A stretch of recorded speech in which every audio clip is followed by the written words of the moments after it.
Hi, this is Alex from PHP Academy, and this is a video tutorial on removing PHP and other extensions from files on your web server. In this tutorial, we're going to be creating a basic page that allows a variable to be taken in the URL bar. Don't worry too much if you don't know about that. It's going to be about 3 lines of code. What we're then going to do is go on to create our htaccess file, and we're going to allow ourselves to specify a file but without .php or without .html. And obviously in this tutorial we're going to be focusing on removing the .php. Okay, so you don't really need any knowledge of htaccess. It's very simple 3-line code for the htaccess rewrite rule, and we're going to be using the rewrite engine to change the way that URLs are handled. And I'm going to explain a little along the way. Most of it's regular expressions though, so they're sort of like another topic. Anyway, let's go ahead and do this. So I've got a page here called name.php, which I'm going to allow a variable to be passed through and then just displayed on the page.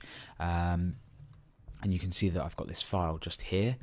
The reason I am allowing a specific string to be passed on, like you can see here I've got name equals Alex, is because eventually we're going to be removing this like that. So we're going to want it to look a bit cleaner, so that's why I've chosen this.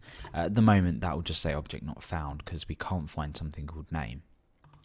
Okay, so let's go ahead and we'll write out our PHP script, a few lines like I said, and then we'll go ahead and start to create the htaccess file. Okay, so I'm going to obviously open up PHP tags. I'm going to do a quick check in here if this variable that we've specified in the URL is set. So if get name, so checking that it's set, then I just want to echo out that variable. Okay, so it's relatively straightforward. It's just the ability to pass this string here and output it to the page. So it's just so we've got some kind of functionality to work on. Okay, so now what we want to do is we want to go ahead and do the important part and set up our htaccess file. So I'm going to create a new document. I'm going to pop a space in there and I'm going to go ahead and save this. Now I'm going to save this as .htaccess. It's important that you don't call it htaccess. We want a blank file name with the extension htaccess. So when we save this out, that will look like that .htaccess. And I've actually spelt it wrong, so let's go ahead and just rename this.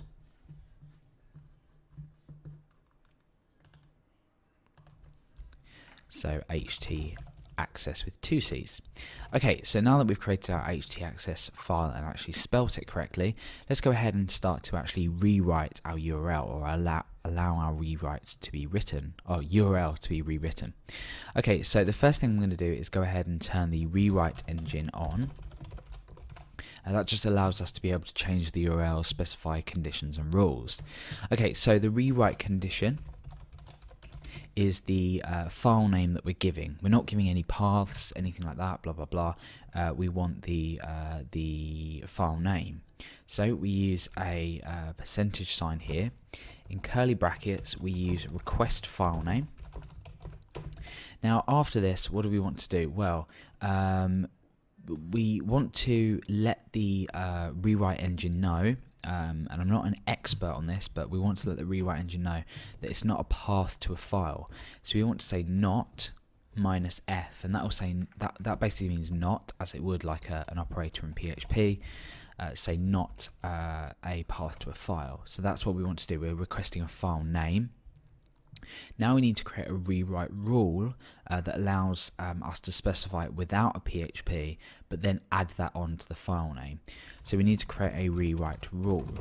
Now the rewrite rule uses regular expressions. I'm going to add this little hat symbol here and then some brackets, and inside of here we're going to apply the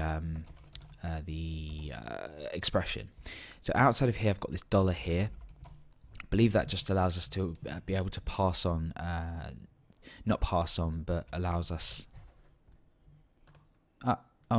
Sorry. The $.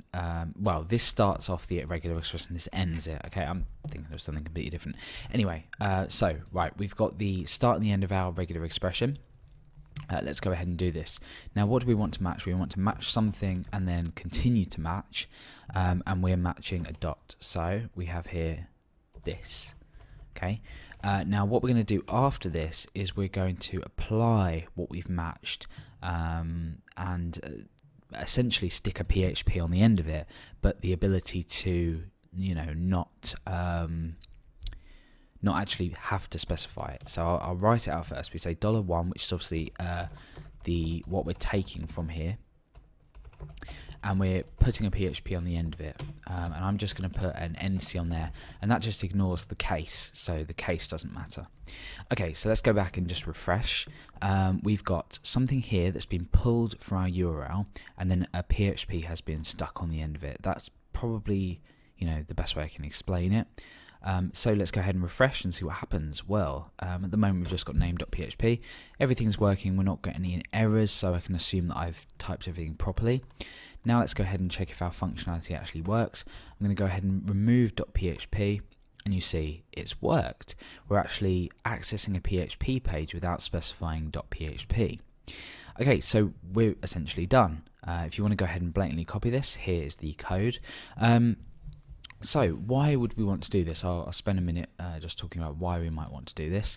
Well, the first reason is that let's say we, for example, were to create an HTML file that, I don't know, quite a few people access per day, but we then needed to change that to a PHP file for whatever reason.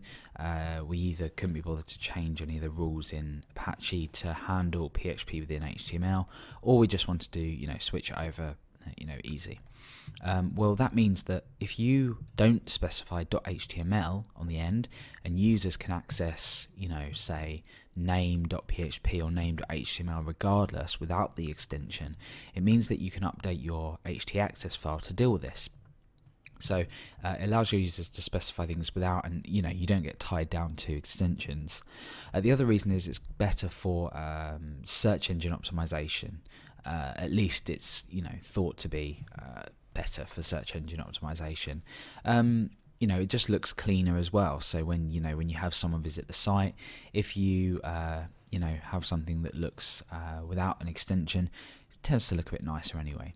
But anyway, the main point of this is the functionality, which is here.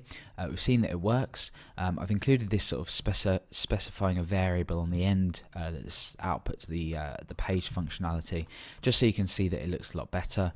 This could be anything really. It could be output name, .php. But obviously we wouldn't be showing the PHP because that's the point of the tutorial.